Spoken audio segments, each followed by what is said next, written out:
আগে যেটা হতো নান রুটি খেতে ইচ্ছা করলে বাড়ির সকলে এমনকি আমি নিজেও দোকান থেকে অর্ডার করে খেতাম, কিন্তু যখন থেকে এভাবে বানাতে শিখে গেছি বাড়ির সকলে তো বারবার আমাকে রিকোয়েস্ট করে আর আমি নিজেও মন চাইলে বানিয়ে খেয়ে নিই। খুবই সুস্বাদু, খুবই সহজে তৈরি করে নেওয়া যায়। তো আজকের এই নান রুটি তৈরি করার জন্য প্রথমে আমি দুটি মিডিয়াম সাইজের আলু সেদ্ধ করার জন্য বসিয়ে দিয়েছি। সেদ্ধ হয়ে গেছে, তারপর ঠান্ডা করে নেওয়ার পর খোসাটাকে আলাদা করে নিতে হবে। তারপর এগুলোকে হাত দিয়ে ঠিক এইভাবে ম্যাশ করে নিতে হবে। একটু মসৃণ করে ম্যাশ করে নেওয়ার চেষ্টা করবে, যে কোনো ম্যাশার দিয়েও ম্যাশ করা যেতে পারে। তো আমার এটা ম্যাশ করা হয়ে গেছে। এবার আমি একটা বাটির মধ্যে নিয়েছি একটা কাপের মাপ করে ময়দা। তোমরা ময়দার পরিবর্তে কিন্তু এখানে আটা দিয়েও বানাতে পারবে। তো আমি 1.5 কাপ মতো ময়দা নিয়েছি নিজেদের প্রয়োজন বুঝে, আর দিয়েছি 1 চামচ চিলি ফ্লেক্স, সামান্য পরিমাণে কালো জিরে মানে হাফ চামচ মতো, আর দিয়েছি 1 চামচ মতো বেকিং পাউডার।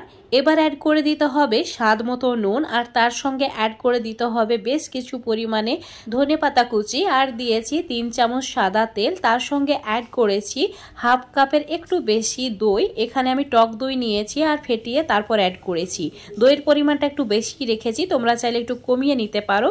আর এইভাবে এবার সমস্ত কিছু মেখে নিয়ে একটা ডোয়ের মতো করে রেডি করে নিতে হবে। এবার এর মধ্যে অ্যাড করে দিতে হবে সেদ্ধ করে রাখা মানে ম্যাশ করা আলু। তারপর এটাকেও আবারও একটু সময় নিয়ে এইভাবে মথে নিতে হবে। এটা মাখার সময় তোমাদের যদি মনে হয় একটু জলের প্রয়োজন, তাহলে জল না অ্যাড করে অল্প একটু দুধ অ্যাড করে দেবে। তারপর এই ডোটা ঠিক এরকম করে নরম করে মেখে নেবে। এবার এই সময় অ্যাড করতে হবে 2 থেকে 3 চামচ মতো সাদা তেল, আর এই সময় তেলের পরিমাণটা একটু বেশি অ্যাড করতে হবে। তারপর হাত দিয়ে এইভাবে একটু সময় নিয়ে ভালো করে মথে নিতে হবে। আর ডোটা ঠিক এই রকম নরম দেখতে হবে, আর এই ডোটা এইভাবেই তৈরি করার চেষ্টা করবে। এবার ঢাকা দিয়ে 5 মিনিট রেস্টে রেখে দিচ্ছি। জাস্ট 5 মিনিট রেস্টে রেখে দিলেই খুব ভালোভাবে এটা সেট হয়ে যায়।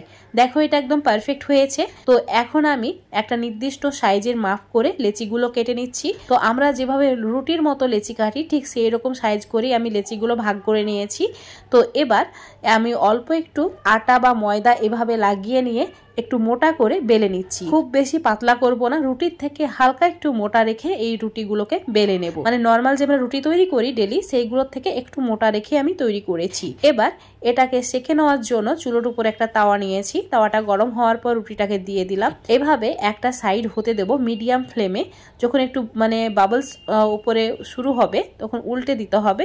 তারপর আবারও উল্টে পাল্টে এভাবে সেকে নিতে হবে। দেখবে কত সহজে এটা ফুলে উঠছে। এই সময় চুলোর ফ্লেমটা একটু বাড়িয়ে দিলেই একদম বেলুনের মতো ফুলে উঠবে। এখানে তোমরা চাইলে অল্প একটু ঘি বাটার দিয়েও এটা হালকা করে একটু সেকে নিতে পারো, কিন্তু আমি এইভাবেই নর্মাল নান রুটির মতো করেই সেকে নিচ্ছি। এটা খেতে খুবই সুস্বাদু হয়, যে কোনো গ্রেভি দিয়ে এটা খেতে খুবই ভালো লাগে। তো একইভাবে সব নান রুটিগুলোকে আমি এইভাবে উল্টে পাল্টে সেকে নিচ্ছি, আর সবগুলো একদম বেলুনের মতো ফুলে উঠেছে। আর এই আলু নানগুলো দেখতে যেমন লোভনীয় হয়েছে, খেতেও সেই রকম দারুণ সুস্বাদু। আমি তো এমনি এমনি খেয়ে নিই, এতটাই সুস্বাদু হয়। তোমরা চাইলে যে কোনো চিকেন মাটন যেটা যার পছন্দ সেটা দিয়ে খেতে পারো। তো এখন আমি এগুলোকে ঢাকা দিয়ে 10 মিনিটের জন্য রেখে দিয়েছিলাম। তারপর তোমাদের দেখাচ্ছি, দেখো কতটা সফট হয়ে আছে। এইরকম ঘন্টার পর ঘন্টা নরম তুলতুলে সফট হয়ে থাকবে যদি আমার রেসিপি হুবহু ফলো করে এইভাবেই বাড়িতে নান রুটিগুলো তৈরি করে নাও। আজকের এই আলু নান রুটির রেসিপিটা যদি তোমাদের ভালো লেগে থাকে অবশ্যই লাইক শেয়ার কমেন্ট করে দেবে। আর ফেসবুক পেজ থেকে রেসিপিটা দেখলে পেজটাকে ফলো করে নেবে, আর ইউটিউব থেকে দেখলে অবশ্যই চ্যানেলটাকে সাবস্ক্রাইব করে রাখবে আরও এরকম সুস্বাদু রেসিপিগুলো পাওয়ার জন্য। তো তোমাদের আমি একটা নান রুটি দেখো ভেঙে দেখিয়ে দিচ্ছি কতটা সুন্দর হয়েছে। অবশ্যই বাড়িতে একবার ট্রাই করে দেখবে।